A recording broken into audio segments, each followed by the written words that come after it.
ये महाराष्ट्र में दंगा चल रहा था, ये उस वक्त की तस्वीर है। मैडम, अगर आपको समझ में आता हो, प्रफुल्ला केटकर समझा दीजिए कि इस तस्वीर का और रजा एकेडमी का वहां की सरकार और ये जो राजनीतिक दल है कांग्रेस पार्टी और एनसीपी से क्या लेना देना, बता दीजिए। Navika, before I start, I want to make two quick points.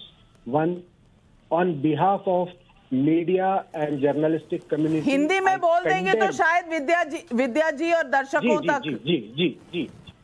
आज आपके इस चैनल पर जिस तरह की भाषा का प्रयोग किया, मीडिया और पत्रकार समुदाय की तरफ से मैं उसका निषेध करता हूं। ये एनसीपी की मानसिकता को यदि दिखाता है तो एनसीपी के सर्वोच्च नेताओं को इसके बारे में सोचना चाहिए। क्या क्या मीडिया के बारे में वो यही राय रखते हैं और महाराष्ट्र की मीडिया को भी ऐसे ही खरीदते हैं क्या, इसके बारे में उनको सोचना चाहिए।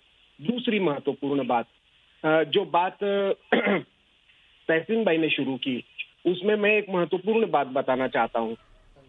आप क्रोनोलॉजी समझिए तहसीन भाई। क्रोनोलॉजी शुरू होती है बांग्लादेश में दंगों से।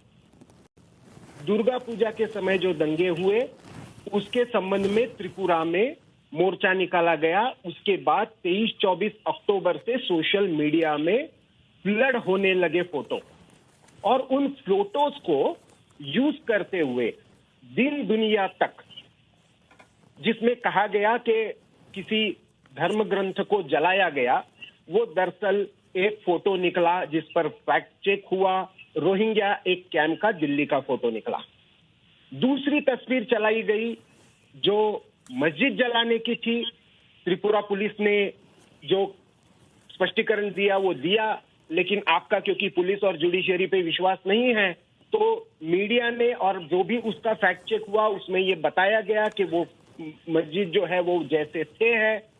दूसरी फोटो चलाई गई जो सीपीएम हेडक्वार्टर की थी, उसको भी इसी तरीके से चलाया गया। फिर कुछ मोर्चे और कुछ आंदोलन दिखाए गए और भगवा टेररिस्ट उसके नीचे यूज किया गया। वो सारे के सारे बंगाल के निकले, और ये सारे के सारे यूज करके एक पोस्टर निकाला गया। कब निकाला गया? ये पोस्टर निकाला गया 2 दिन पहले, ये जब दंगे शुरू होते हैं महाराष्ट्र में 12 नवंबर से पहले। मैं बोंडे जी की अरेस्ट और उस पर भी आऊंगा तहसीन भाई, और इसीलिए मैं आपको कह रहा हूं कि थोड़ा सा सीक्वेंस को समझिए।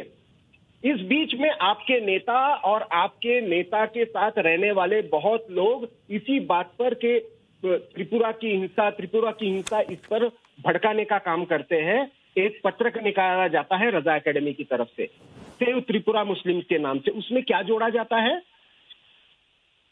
नबी करीम की शान, अरदास में गुस्ताखी और त्रिपुरा गवर्नमेंट के खिलाफ। अब ये कहां से जुड़ गया? किसने जोड़ा? इस पर महाराष्ट्र सरकार ने कार्रवाई क्यों नहीं की? ये दंगे शुरू होते 12 नवंबर को। हिंदू जो बाजार है उसमें दुकानें जलाई जाती है। अमरावती में, नासिक में, नांदेड़ में, सब जगह पे पब्लिक प्रॉपर्टी का, हिंदू प्रॉपर्टीज का नुकसान होता है। नांदेड़ पुलिस, अमरावती पुलिस देखते रहती है।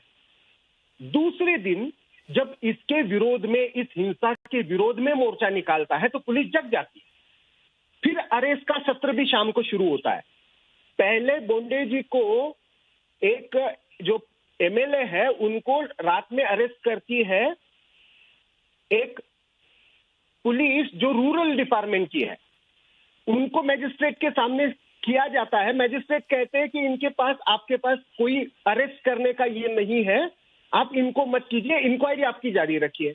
फिर सिटी पुलिस अरेस्ट करती है, जिसके बारे में आज आप भी ड्रम बजा रहे हो ना। इसके पीछे का तथ्य ये है, सवाल ये है 12 नवंबर से 13 नवंबर तक, जब तक ये सारा मोर्चा निकल भी नहीं रहा था, ये सारा पिक्चर में भी नहीं था, और झूठी खबरों के आधार पर महाराष्ट्र के कुछ हिस्से झुलस रहे थे, तब महाराष्ट्र सरकार ने कार्रवाई क्यों नहीं की?